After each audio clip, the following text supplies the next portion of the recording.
Run it up, then run it back. Run it up, then run it back. Run it up, run it back. Run it up, then run it back. Yeah. Oh, happy Monday. Happy post-Thanksgiving. Boogie's back. So this is awesome. We got the whole crew in effect. Did everybody have a great Thanksgiving? Thumbs up, thumbs down. Boogie, you went like on a whole trip. Yeah, we went to the Smoky Mountains. Incredible time. I'm still recovering from the week. Just say I had a blast. Keep it simple. Okay, I like this. I like this for you. How smoky was it, Big? Okay, you know what? That's We made sure they were smoking, baby. let's do some basketball talk. You know what? We're gonna start everything Los Angeles right off the top of today's show. We'll start with the good. The Lakers, don't look now, sitting in that 2 spot, 7 straight wins for them, 15-4 on the season. We've done a lot of Houston, a lot of Denver talk. Maybe we should start doing a little more. I can't believe I'm about to say that. Lakers talk. I don't know where you're putting them, Chandler. I know where they are sitting right now in the standings as far as the best team in the West other than Oklahoma City. Are you putting them there? I still think they're a notch right below Houston and right below Denver. And look, they're a top 2 efficiency from the field team in the NBA, which is super impressive with such a heavy ISO backcourt with what Austin Reaves is doing and with what Luka Doncic is doing. It's super impressive that the way they play, they are still doing it in a scoring in such an efficient way. So kudos to them. JJ Redick has done a great job kind of giving them each the rock and spacing and different sets to kind of allow them to do what they do best. And the other guys, it's hard to talk about the Lakers and how, MVP year from Luka, all-star season from Austin Reaves, but you got to talk about DeAndre Ayton. He looks like he's found a home here and he's comfortable. The surprise of Jake LaRavia. Rui Hachimura, we don't even talk about him as a 4th, 5th option. He's averaging 15 points a game, shooting 55% from the field. So this is a well-balanced team, kind of a middle-of-the-pack team defensively. They're 17th, I think, in defensive rating. But their offense and the dynamic backcourt is so elite. They're really, really good at getting to the free throw line and making you defend without fouling. They slow the game down. They get downhill. And those 2 guards, it's hard to find another better scoring backcourt in the NBA than Luka and Austin Reaves right now. Yeah, I agree. Listen, I agree with you, Chandler. I think they're still right there in the mix with the Denvers of the world, with the Houstons of the world. The only separation I would see from them and Denver and being a solidified second-place team in the West, they just got to figure out what they're going to do with the bench, right? Like LaRavia he's emerged as a guy that can play, but that last game, he's scoreless, right? And so you got to find that consistency coming off the bench, especially in the postseason, especially late in the season when when your team is so top heavy, you got to be able to go to the bench and withstand 6 to 7 minutes with your star players being off the bench. Who's going to be that guy for the Lakers? Looks like it's going to be LaRavia, but they got to get more out of him, and he got to be consistent. Then when I look over to Denver, I see Valanciunas, who's a guy that can hold it down. I see a Bruce Brown that knows his job and know his position. Tim Hardaway Jr. can shoot the hell out of the basketball and can go off in bunches and score the basketball. That's the separation that I see from Denver and the Lakers as far as any teams that can compete with OKC in the West. But I like what the Lakers are doing. I like how Luka's playing. I obviously think Austin Reaves is going to be an all-star this year. LeBron as a facilitator makes them dangerous. He's not pressing at all on the offensive end. He's picking his spots to be aggressive and to go downhill and put pressure on the rim. So I like the Lakers a lot. I think they're still going to stay in that top 3 to 4 spot, but I don't know if that bench is going to give them what they need to withstand to be in the second place the year. I agree with both guys. I think this Lakers team has, really surprised everybody early on in the season with how hot they have started. Obviously, that's credit to Luka and AR with the hot starts they've had to this season. I think, and I couldn't agree less with both guys. I think they're, a middle of the pack team. I think they've shown that they are in the hunt to, be a team to compete this season. But it's 2 glaring things, and it's 2 things that both of the guys said earlier. It's their defense, which is, I believe you said 17th, and also their bench. And with being a contending team, you have to be top 10 in multiple categories. Being 17th, that's a glaring issue for me. That's something they're going to have to continue to figure out throughout the season. And also the bench. Like Lou said, you look at all these other teams, you look at the firepower that they have coming off the bench, and you look at the Lakers, and the main guy that's really sticking out is LaRavia. So I do think that's something that has to be addressed. But think they're, they've shown us, they are a team that's trying to compete this season, but they do have some glaring holes that I do feel need to be fixed. And I will say this, when we see them whole with LeBron in the lineup, the starting lineup's obviously going to be Reaves, Luka, LeBron, Rui, and DeAndre Ayton. So that does give a little bit more flexibility for guys like Gabe Vincent to kind of be that guy offensively, Marcus Smart, Jake LaRavia. So when they're whole, they do obviously have a little bit more depth. We just haven't really seen that consistently in this first 20-game sample size. So that is a weakness. Defense, I don't think they're ever going to be a lockdown clamp defense with those two guards, the way they play, the way they score the basketball, the way they need them fully energized on the offensive end. I don't know if they'll ever be a top defensive team, but their offense can be so good. They can get to the free throw line so much that can almost outweigh the way the game's played now of having a weaker defense. But Chandler, you got to see the consistency though. Like at some point, we got to see the Gabe Vincent that we saw in Miami, right? Like we got to see him put 5 to 10, 15 games together where we say, okay, we trust your ability. We trust what you're doing. LaRavia, he's gotten to that point now where he's on that scouting report. So it's a little different now. You want to see these guys turn the corner and be the consistent, especially we know who they are. Marcus Smart, we're not even going to challenge that. We know what he brings to the table. Toughness, defensive minded, can knock down open shots. Got a little floater in the lane that he can go to. We know who Marcus Smart is. Gabe Vincent, LaRavia, they got to be consistent. Not just every once in a while have these big games or have these big flashy games. We got to see this night in and night out, especially if you're talking about a team that's trying to compete for a championship. Yeah. Can we focus on Luka for a second, Boogie? And I want to start with you on this one. He's leading the league in scoring. He's 4th in assists. We've spoken of him as an MVP year in, year out. He's never quite made it to the top of that mountain yet. What would have to happen for him to win that award? I mean, at this point, I think it's falling on just outshining OKC. And under that snake is Shea. I think that's almost impossible at this point. I think Luka's playing incredible basketball. He's definitely an MVP caliber player this season, but it's just hard to outshine Shea and the OKC Thunder right now. They've lost one game. It doesn't look like they're losing anytime soon. They may be a team to challenge that Warriors record this season. It's going to be hard to, gain that award this year over the likes of Shea or Nikola Jokic, but he's doing everything he can in his power. It's more so about the supporting cast and, the finished product at the end of each game. That's, as of right now, kind of separating the two. So outside of that, I can't really see anything else being the answer. Yeah, it's a tough year, right? Like it's a tough year. It's going to be a tough decade. Like it's a tough era. Like it's a like, really tough era. You keep calling me crazy because I said he has to do something above and beyond. I'm just saying, like it has nothing to do with Luka. These other two guys, Shea has the winning. He has the averaging 30.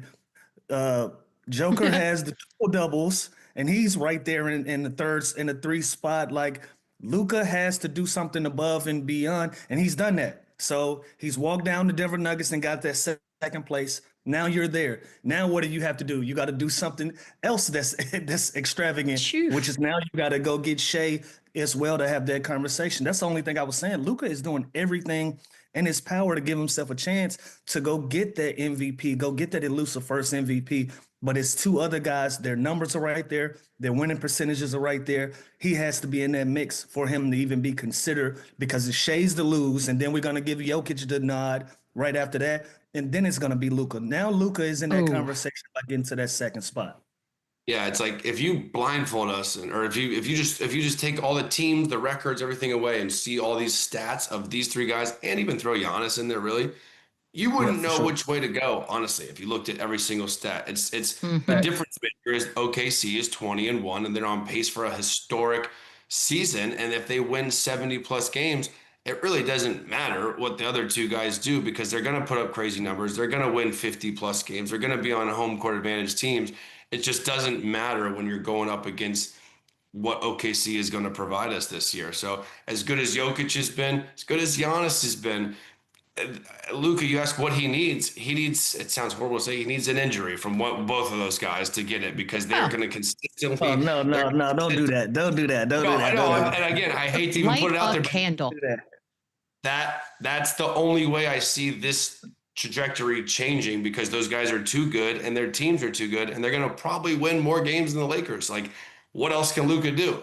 Nothing. I feel like, you know what it feels like? It feels like Josh Allen never really getting over the top because Patrick Mahomes was at the same time. Like, I feel like he may never get one just because the era is so damn tough. But the good news is he's got Austin Reaves, the little power duo we got going on here, Lou. Who'd have thunk it? Who'd have seen these two guys coming? Maybe half, yes. And we know Austin Reaves can do great things, but together, combined 64 points a game this season is what they're averaging.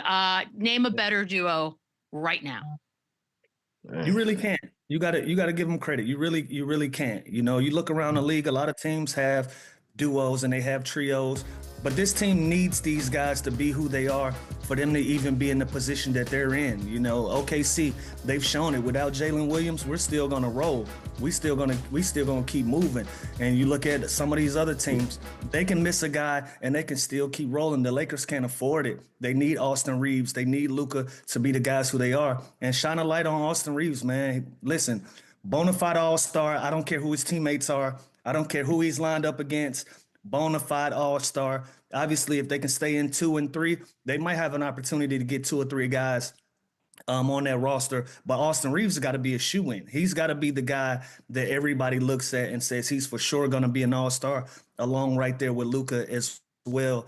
LeBron still gets in. He's a legacy act. He's an icon. He's going to be voted in. There's a possibility that they might get 3 guys in, but the one guy for sure outside of the household names and the legends and the MVP candidates, Austin Reaves is that guy that's in that conversation for them, and they're going to need them to do it. So I think he's for sure one of the best secondary scorers on any team around the league, if not the first. He can be the star on a lot of different teams in the league right now based on how he's playing. Like you can drop him on a few of these teams and he's going to be the guy that's getting featured. So I love what Austin Reaves is doing right now in LA. For sure. To your point too, Lou, look at every time last year LeBron would go out, or look at every time this year Luka goes out. This dude, Austin Reaves, just steps right in, and he is the whole focal point of the defense. He is the entire scouting report when those guys are out, and he still will go get you 35. He'll still go get you 40. He is fantastic at getting to the free throw line, and the fact that his percentage is so high, he's 29, 7, and 6, and 52% from the field, which is outrageous because he's such a heavy ISO guy. He's so crafty when he gets in the lane. I think his 36% from three-point is going to continue to go up too because he's going to continue to get good looks when Luka has those type of nights where you have to double him, have to take the ball out of his hands. And this, to me, is the way that JJ Redick has found a balance with these two guys. When Luka came over, I was a victim to it. I thought Austin Reaves' numbers, I thought his career would take a hit because how can a guy who's such a ball-dominant guard play and his numbers go up when another guy that's even better at what he does comes and takes most of that offensive production, and somehow JJ Redick has managed to get both of these guys in positions, get the spacing down, allow them both to have the ball in their hands and almost take turn type of offense, and they're both so good, they're so crafty. So look across the league, I don't think there's a better scoring duo, and the numbers also say that when they're averaging 64 points combined, they're the top 2 scoring players on each team. So it's got to be them right now. And just the jump and the rise of Austin Reaves from undrafted to everything he's come through is really insane. Okay, so that's we love a good hero story. It's what movies are made of. To be undrafted and to sort of have the league paying attention the way they are right now, we got to do it, Boogie. Best undrafted players. Where are you putting them? Or is he at the top? I don't know. Ooh, that's a tough list. It's been some guys that have been undrafted and created Hall of Fame careers. And, no knock to AR. I think, with the way he's playing right now and the trajectory that he's on, he has the opportunity to be a part of that list later on in his career. But as of right now, I can't say he's the top guy. He's definitely making a name for himself. For me, the top guy would have to go to Ben Wallace, a defensive banker, a legend on the defensive end, champion, on the cover of video games. So he had a hell of a career to be an undrafted player. So AR has some big shoes to fill. Yeah, when you look at these other guys too, it's the championship. Championship, 4-time All-Star, 4-time Defensive Player of the Year, 5 defensive first teams, 1 on the second team, Hall of Famer, first ballot, Austin Reaves got some work to do. We're not gonna do this today. Hey, I just throw the questions out got there. some work to do. I didn't believe it.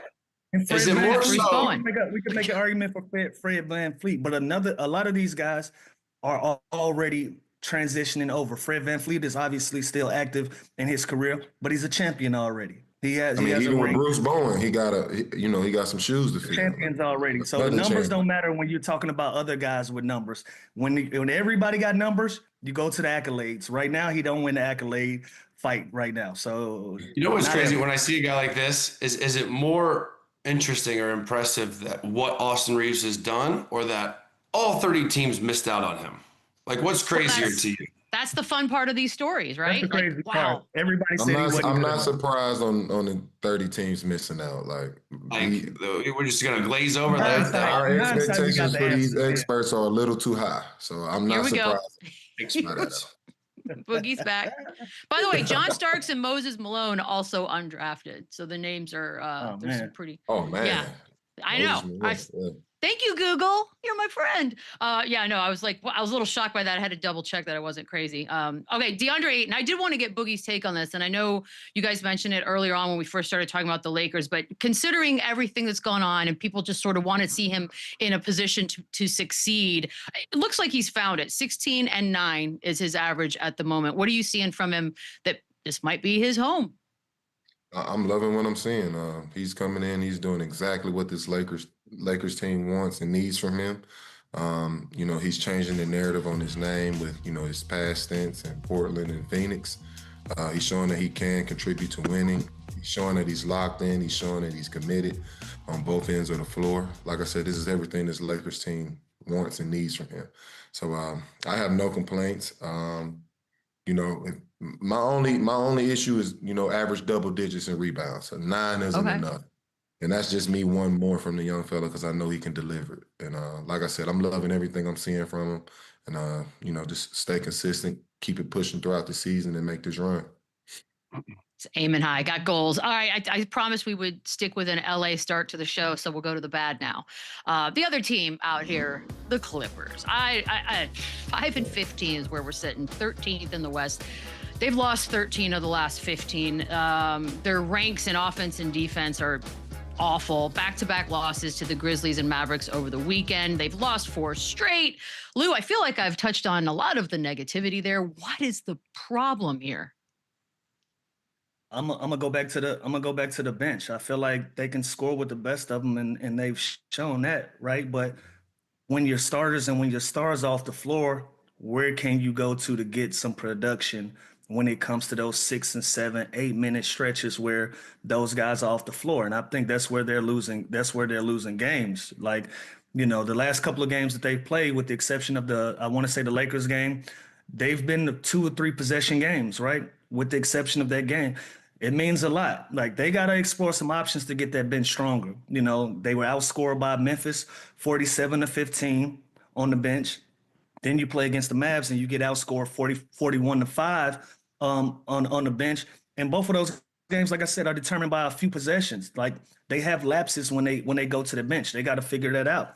Obviously, like I said, they've offensively, they're among some of the best in the league. But when you're ranked 19th in defense, you can't just expect to outscore everybody and try to go out there. So for the age of this team and not being elite defensively, that's where you're starting to see some of the red flags. That's where you're starting to see some of the problems. I think they're fixable problems, but right now they haven't figured it out. And that's why they're off to this 5-15 start. So they're a tough spot to be in, especially in the West and how the West is built. Like, you can't get behind the 8 ball in the West with a lot of these teams and how they're playing. And the Clippers have found themselves in that position. I'm sure they're going to be active before the deadline, trying to get some scoring or trying to get somebody. But you had Norman Powell right there in uniform. You had that guy that would have gave you that balance. But that's going to be a conversation I'm gonna leave for Boogie to put the onus on whoever he want to put the onus on. But for me, it's bench productivity, activity, the age of the team, and them not having a defensive mentality and presence at this point in the season. Yeah, you bring up a great point with Norman Powell, and when you have a aging stars like Kawhi Leonard and James Harden, you never know how consistent they're going to be, how healthy they're going to be, and you trade Norman Powell, who just came off a career year, damn near should have been an all-star, And now you see what he's doing in Miami. That was a bad trade. And again, this team is a collection of older, aging stars that it's funny. You said they can score with the best of them, Lou, and we think that because we'll see the explosive nights from James Harden. We'll see the big scoring. But at the end of the day, they really can't score, and they play slow, and they're a horrible rebounding team, and they're 28th in assists, which means it's a lot of James Harden, dribble, dribble, dribble. Hopefully he can collapse the defense, and he's been a bright spot. He's been pretty consistent if you look at his numbers throughout this season, but you mentioned the bench. Bogdanovich hasn't done much. Chris Paul has been in and out of the rotation. Like these guys, Batums, the Lopez's, these guys are all out of their prime. And it's almost like anything they do is a plus, and they're not doing much. So I think we expected a lot from this team on paper. And the league is too fast now, and everyone's too young and athletic and good for this team to keep up. So I expect them to be extremely active at the trade deadline. They don't really have that many assets is the problem, because who wants to take on these older contracts and older guys that aren't working here? Like I'm not. If I'm one of these other teams, I don't want them. Like it's just a tough situation, and you can tell the frustration's boiling over too at the comments by Kawhi Leonard, the comments by James Harden talking about this is the most challenging he's ever been, and he's been in a lot of sticky situations. So that's saying a lot. But to lose 13 out of 15, I don't care how old they are, how aging they are. It's unacceptable with how much talent is on this team. Yeah, Boogie, we say blow it up. And like Chandler just said, it's easy to say that, but if nobody wants the pieces you're trying to blow up, like what exactly does this future look like here? And are we looking at organizational changes? I know you have a great love for Lawrence Frank, but like Ty Lue, all of that. So what happens next? That's the glaring issue. That's the glaring issue that seems to keep getting overlooked in this scenario. When you think about the guys involved, you think about the coach, he's a champion. You think about the franchise guy, he's a champion. You look at this one dynamic that's in the scenario that has never done anything in any position he's been in to where he's produced winning or championships, but he's the decision maker that continues to change his team around every single year. They get worse and worse. He tries to coach from behind the scenes, kind of hides his hands in those type situations. It's Lawrence Frank, and I don't know how many more seasons we have to go through before we start looking at this guy as the issue. It doesn't go any further than him. I think a lot of things would be different if he wasn't at the head of the realm. And, this season just continues to show that it's just not working. So I think it's time to move on with that. I do feel bad for, the stars and James Harden and Kawhi Leonard. These are proven guys that have, won season after season since they've come into the league. They're proven winners.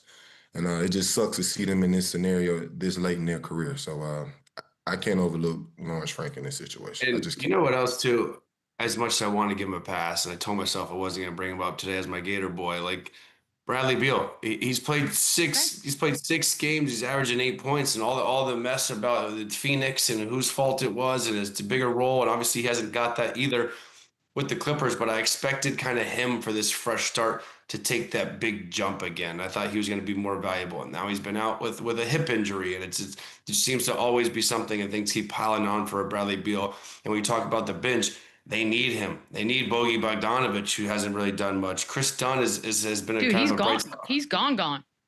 But defensively, it's like that's where Chris Dunn's kind of found his role and found his way kind of in the league. So it's like, who's going to be that production's going to be from? And I thought it was going to be Brad Beal, and it hasn't been. But even in that move, Chandler, we look at him in the previous season. We see how productive he was in that third option role. We saw how much he battled with injury. And then Lawrence Frank, with his genius mindset, goes into the offseason and says, that's the perfect guy to replace a guy that just had a career year for us. It just doesn't make sense. Like I said, we can't continue to overlook this guy. Like, none of the moves ever make sense. Okay, hold on. First of all, Bradley Beal's he's done for the season, number one. Number two, I know everyone loves Ty Lue, right? So I'm wondering, is this a situation where we're looking at Lawrence Frank's out, Ty Lue stays? Because there are people in the chat, and a lot of people are like, I think they just want a fresh start, period, which is hard to say when you have a very old team that you're going to have a fresh start. So Lou, I don't know if one guy gets a pass, one guy doesn't, if it's cleaning house and starting over. Like, what are we looking at? Well, the coach always gets looked at when you start the season like this. That's just natural. But I think T. Lue is a high level coach. I think he can coach teams that are built the appropriate way and built to win. You know, coming into this season, we knew the challenges that the Clippers had. We were making a big deal out of their age before they played a game. We were making a big deal out of Norman Powell being able to walk before they played a game. We had all of these conversations before they started this season. That's not a Ty Lue issue. Again, as where Boogie stands at this point, you got to start looking at the people that are putting the teams together, that's pulling the strings behind the scenes. I think you put Ty Lue at the helm of any of these other championship teams, they remain championship teams. I don't think they get worse.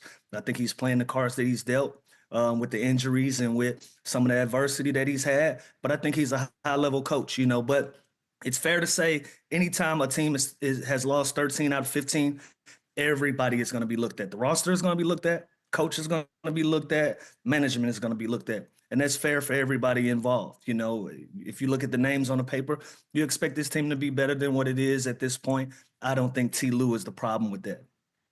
Yeah, but like you said, when you do go on a skid like this, obviously you can look at the age, you can look at the guy who constructed this team, but the head coach is going to get looked at. Good thing for him is he is respected. He has proven himself in this league. He's a championship coach. And if he gets fired, other teams are going to chomp at the bit to go and get a guy like Tyronn Lue. So sure, you can blame him, and you can just kind of send a message that this isn't the standards that we have, right? We're not going to get used to these kind of losing streaks, and you have to look at the head coach. But I agree with Lue. I don't think he necessarily is the problem. I think it's above him and who constructed this team. It's not enough, nowhere near it. So I can't believe we're about to do this again. To DeMar DeRozan, we just got him somewhere else, and now we're talking about maybe he's going to come to LA, although it sounds like Clippers would be his ideal destination. Chandler, I don't know if it's a John Collins swap. I don't know who is excited about that. Is that something that could make the team better? I mean, I love DeMar DeRozan. He can score the basketball, but is adding another aging scoring star that needs the ball in his hands the solution for this team? I don't think so. I think there's other teams that DeMar would be extremely beneficial for, and I think they kind of move the needle for a team, more of a contending championship team. That's not the Clippers. And when I look at the fit of this team, we're talking about their problem is their age, and then the way we can't just add a DeMar DeRozan and expect things just to magically change in this offense and this system. So I love his game. I love what he's doing. I still think he has a lot left to give before he hangs it up, and I'd love to see him out of the situation he's in. I just don't think the best fit is the Clippers. I couldn't agree more. Feel bad for DeMar in the situation that he's in. I'm sure he didn't sign up for that situation, but going to the Clippers, I think, would be an even worse situation. Like Chandler said, they already struggle offensively. You know, high, heavy ISO team. Adding DeMar to that as another ISO player just doesn't, help that mix or that flow with the team. I could see DeMar being a huge help to a team like a New York coming off the bench for them. It is situations I see where he can help. Houston would be another good option. I agree. But the Clippers being the head of that list, I just don't think that doesn't sound right. Yeah, it doesn't help his situation. If anything, that's more of a comfort move. He gets to go back home to LA, retire in his hometown. Maybe that's where his mind is. But as far as production, basketball-wise, I just don't see that being a good mix. Yeah, I don't like hearing that because it makes me feel like he's given up. Like, no, there's still time to go somewhere good and figure that out. So yeah, you don't want to come here yet. Not yet, DeMar. We're going to take a very, very quick break. Speaking of New York, we're going to take a look at what's going on out in that Eastern Conference when we come back. Run it up, run it back. Run it up, run it back. Well, we had some fun over the weekend. Spurs had themselves a time, and then they went to Minnesota. Actually, this was a fun game to watch, but it was a hell of a fourth quarter by Minnesota. They've come out with the win, 125-112. Ant with 32 and 6. Julius finishes with 22, 12 and 6. Dante DiVincenzo with his 18 points. But it really was a fun game until the fourth quarter, if you're a San Antonio fan. And I will say this, from a Minnesota standpoint, it was actually a nice change of pace because they had been sort of not quite there yet, trying to figure out what was going on, Lou. So are we seeing something with the Timberwolves that they're starting to get this thing back on track? I like where they are. I like where they are playing really, really good basketball. Here's my only problem, and I hate to say it. They got to get stronger at the point guard spot. Man, like I know Conley is coming off the bench, and I know they're still trying to figure out what Dillingham is. Is he a scoring guard? Is he an undersized two? Can he be the facilitator at the one? I know they're starting to figure it out. I don't love Julius Randle being the guy that's facilitating and being their assist leader right now. I don't love that. I like the ball. I know at the four spot he brings that ball down in transition and he can make plays for everybody. But naturally, I want to see somebody that can set them up in the half court and get them going. DiVincenzo to me is another scoring guard. That's somebody that's going to be able to score the basketball. But when you talk about somebody that's setting the table and allowing these guys to be in that natural position that scores, like Julius Randle naturally is a scorer. DiVincenzo is naturally a scorer. I would just like to see them go get somebody who can set the table for everybody else and get them going. Other than that, I like this group. I like how they're playing. I like how all the stars, everybody that they're expecting to show up, are showing up and doing their part for the Minnesota Timberwolves. I think they're going to be a sleeper team that's going to give a lot of teams issues when it comes to the second half of the season, but they definitely got to show up what they're going to have and get a solidified young point guard that can set the table for all of these guys. Who? That's a great question. Who is a great question. I don't know who's really out there, but they do have to get younger at that spot. They do have to get more consistency at that spot for sure. There's three. Boogie's got an answer. Look at Boogie's face. He's been hearing a lot. I look at Boogie's face. Talk about it. I agree with Lou, man. It's the point guard spot for me, and I think it's a little bit deeper than that as well. But I'll start with the point guard. Obviously, that's a glaring issue with them. You want to put a good guard next to Ant. You don't want this type of pressure on him. He ended the game with, I believe, 7 turnovers. That's obviously not where he's comfortable or his natural position. Not saying he can't make plays in certain spots throughout the game, but for that to be his role throughout the game, I just don't see him being, great in that role. But I also feel like it's time to start tweaking the rest of that starting lineup. I'm not really happy with the Rudy Gobert addition to the team. I feel like he puts a cap on this team to continue to grow. Outside of missing that point guard. So I think that's also a situation that I would like to see change. I think about guys like Anthony Davis instead of a Gobert on that team next to Anthony Edwards, and I think that changes the trajectory of their season. Who makes that deal, though? Who make that deal? Say that again? Ain't nobody going to make that deal, though. We've seen crazy deals. I don't know, but we've seen crazy. Maybe they'll do it. We never thought Luka would be traded, and it happened. I mean, so, Luka's gone, but maybe somebody else will do something crazy. So I don't know. I want to see more from this team. I do think it's time to tweak it just a tad bit. But the Wolves' main issue is they have to get a point guard next to Anthony Edwards. Yeah, and it's. Listen, we've been hearing Trae Young, we've been hearing John Morant, we've been hearing LaMelo Ball. So those are all three young kind of star level names that I think could mesh well, where you got your number one clear-cut option, Anthony Edwards. There's no one taking that away. And what I don't want to see is Minnesota, what they've been doing now, kind of making him play out of position. We've seen, Phoenix do that with Devin Booker. We're seeing Dallas do it with Cooper Flagg.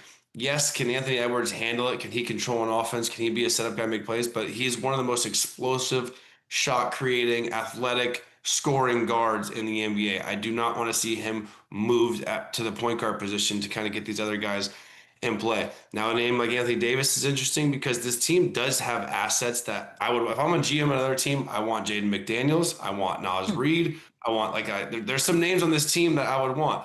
Obviously, the big ones are Julius Randle, who's been consistent. I think he's played every single game this year, and can't do that. But that's not going to be the problem. That's not going to be the move. I don't know who's gonna bite on Rudy Gobert the way the league's going now with shooting and spacing, and so I think the two most attractive pieces they got outside of Anthony Edwards are McDaniels and Naz Reid. And Naz Reid had a great year last year. Got paid. Now he's only putting up 13 a game, but we know what's in there, right? We know he's capable. The other two guys are Terrence Shannon and Rob Dillingham. Those are like the X factor young guys that we were kind of expecting to take a jump production-wise, and they haven't. So this team, I think they're right where we thought they'd be. They're a middle-of-the-pack team that's dangerous, that can beat anybody on any given night, and they could lose to anybody on any given night, just the way they play and the style they play. They have enough pieces to play defense and to be an elite defensive team, but they're not consistent on that end of the floor either. But they do have the assets and the frame to go and make a move, I think. And when you look at those three names right there, I think all three of those would be a better situation than what they have now, than banking on a Mike Conley at 40 years old or playing Anthony Edwards at point guard. Let me just say this, though, real quick. Look at those names, though. All three scoring guards. Scoring isn't an issue for them. They got a bunch of scoring. Edwards can score the ball. DiVincenzo can score the ball. Randall can score the ball. Nas Reed can score the ball. They got plenty of guys that can score the basketball. They don't need another guy to score the basketball, especially if you're going to have to give up McDaniels and, say, a Nas Reed for one of these guys. You lose a lot of your identity on the defensive end if you're the Minnesota Timberwolves, especially knowing that I have scoring sold up. So I don't know if it's a big name that they need to go out and get. Just go get somebody young and solid and gonna get out the way and allow Ant Edwards, allow Julius and DiVincenzo to play off the ball and be themselves 20 feet from the rim, opposed to bringing the ball down and having to create for other guys. Yeah. So not one of those three. Oh, my mind's gonna explode. If I had to pick one of those three, yeah, if you had to pick one, I'm taking Trae Young, because I truly think that him as the 2 or 3rd option is going to be the best version of Trae Young, because he can shoot the ball, which is what Anthony Edwards needs. I don't think John Morant's the best fit just on outside shooting. So I'm going to take one of the other two guys just for simple spacing. When you got a Rudy Gobert, when you got a Julius Randle, when you got an Anthony Edwards, they're great at what they do, but they're not the best perimeter shooting. So I would take Trae Young of all those. And again, I think it'll do wonders for his game and his career, because he's always been he can dime too. He makes outrageous passes. He's got a great vision, and he can shoot the ball and score the ball when Anthony Edwards is having an off night. So my pick would be Trae Young here of those three. I vote. I concur. What do you think, Boogie? Man, I want to see him next to John Morant. One, just for the entertainment purposes. Get those two characters on the same team. The amount of athleticism both guys contains, it would be must-watch TV. I think they would be a very tough duo to stop, especially getting downhill, attacking the rim. And I think their personalities and who they are, I think they mesh. I think that dog in both of them can bring even more dog out of both of them. So I think they would complement each other well. I think they would mesh on a mental level. I think it's a paradise. I mean, I think it's a match made in heaven, honestly. It'd be kind of interesting to see Ja in that position. He's no longer the guy. Like, that would be interesting.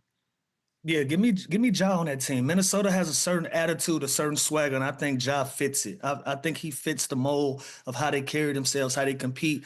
They're a trash talking team. They play hard. They ain't scared to get their hands dirty. I like Ja Morant with this group. I think he fits the mold.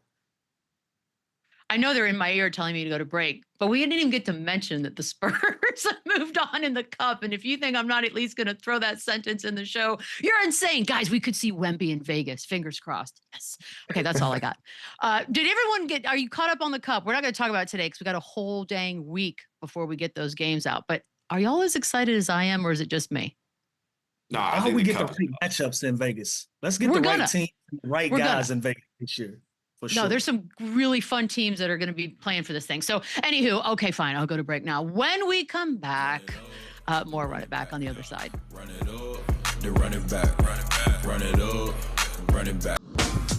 Let's take a look, because it's about a quarter of the way through the season. This is what the Eastern Conference looks like. Not the usual sitting atop this bad boy that we're come to be used to. A lot of injuries a part of that, but kind of exciting to see a brand new look. No Celtics, no Cavs. We know the Pacers have to deal with what they're dealing with. What stands out the most, Boogie? I'm going to start with you when you take a look at the Eastern Conference as of today. I think the hot story is obviously the Pistons. Nobody expected them to be, the number one team in the East this year. They had a great, they had a great season last season, but nobody expected them to make this big of a jump. They're hot right now. They're playing well. They're playing great.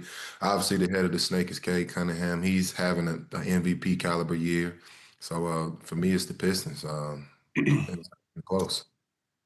Yeah, I think an easy choice here would be Toronto. Obviously, starting off 14-7, no one really expected that. We knew the Pistons were going to be good just based on what they did last year, but that's the story to me. I agree with Boogie. 16-4.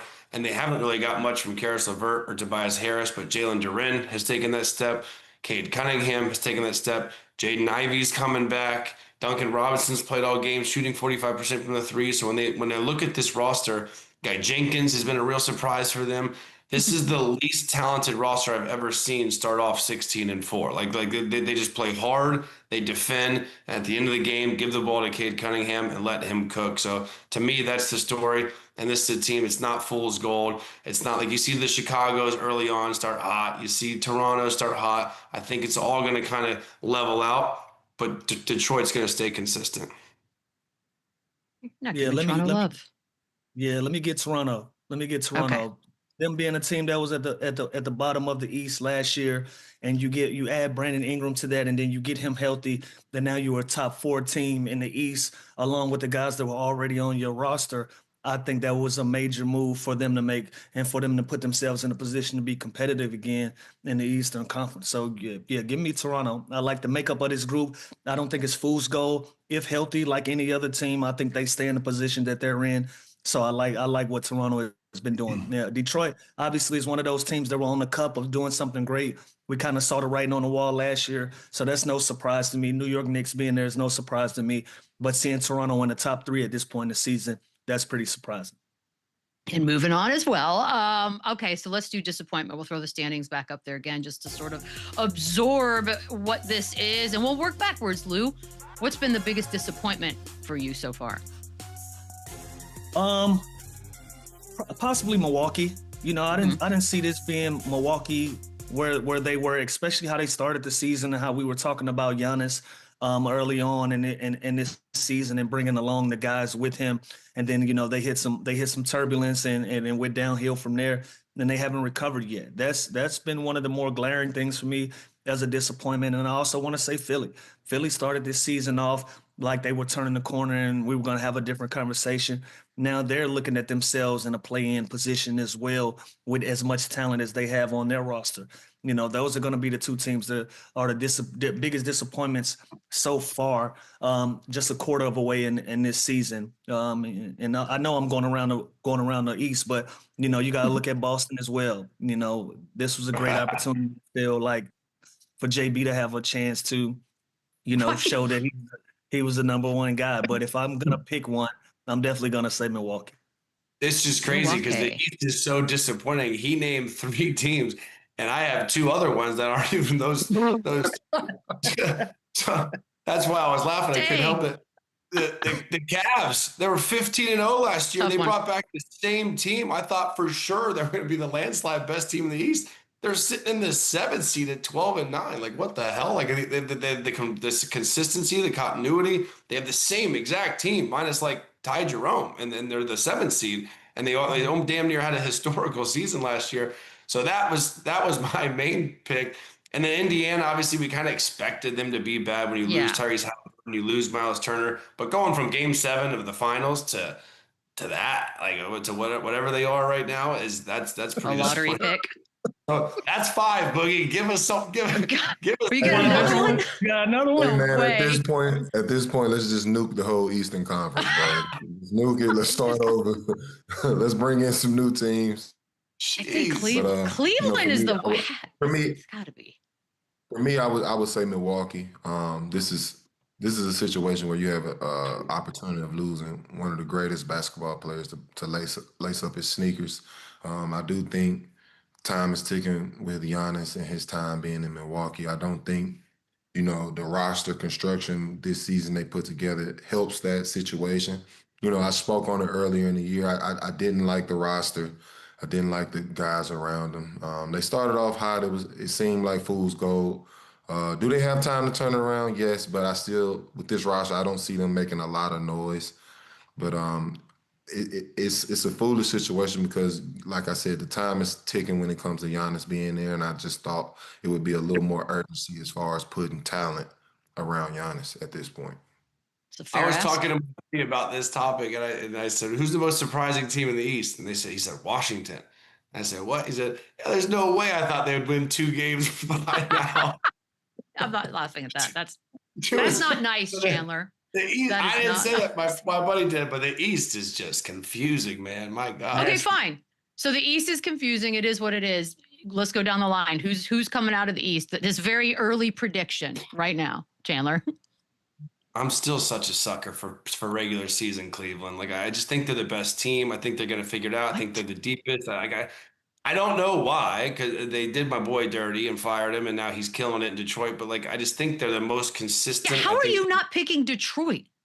I think confused that by could him. be my second choice. I just haven't seen enough from them. I just think on paper and my eyes, I think Cleveland's the best team in the Eastern Conference, and I've thought it since last year. So I think their best basketball is ahead of them when they're healthy and they have Garland and Donovan Mitchell rolling and Evan Mobley doing what he does. They have size, they have length, they have guard play, they can defend, they can shoot. They have it all. They're just not showing it on the floor. So I still think the Cavs are the team to come out of the East, which is crazy. That's insane. Lou, do you agree? I don't know why I said that's insane. No, I don't agree. You know, another surprising team that we should have talked about was the Atlanta Hawks and how they're still rolling with Trae Young being out of that lineup, winning a double overtime game against Philly last night. That was a big win for them. Jalen Johnson is an all-star this year as well. But if I'm picking a team to come out of the East right now, got to give me New York. I gotta go for New York. Listen, they had some adversity early on and some adjustments with Mike Brown coming in as the coach. It looks like they figured it out. Guys are starting to figure out their roles. Even Josh Hart said, he had to adjust to not playing as many minutes as he's used to playing under a Tibbs-led team. But it's starting to work for them. Early on, we had Cat complaining a little bit, having something to say. Josh Hart having something to say. I think everything has gotten smoothed out under Mike Brown being the coach. And I think this is going to be the team that's going to stay consistent through everything that's going on in the East. So give me New York. Not a bad. Boogie, do you have a third different team? I mean, Lou sold that so well. I think I'm going to have to agree with him. I appreciate that. I'm mad that I kind of forgot about them in the midst of this conversation. But when it comes to just being consistent throughout the regular season, I think they've done the best job as far as the Eastern Conference is concerned. I think it's about them staying healthy, remaining consistent. They have a well-oiled team. They had success last year. I think they have opportunity to continue to get better. So I think I'm going to piggyback off Lou and agree with that. All right, Detroit. Map. I want it on record. I have We Detroit. don't have the answers. Yes, I have the answer. We're going to take a quick break. With a little more run it back on the other side. I got you. The run it back, run it up, run it back. I know we can do this next week, but Lou, I'll start with you. The odds of seeing or the chances of seeing any of these teams in Vegas, who are you most excited about from the Cup so far? I would like to see San Antonio making it. Hopefully we get a Wemby site. I would love to see that out in Vegas. That's a good one. I want to see the Lakers. Answer. Listen, Can't have both. It's a damn shame they play each other. Spurs. Okay, Spurs. Boom. Orlando Magic. Oh. The run it back, yeah.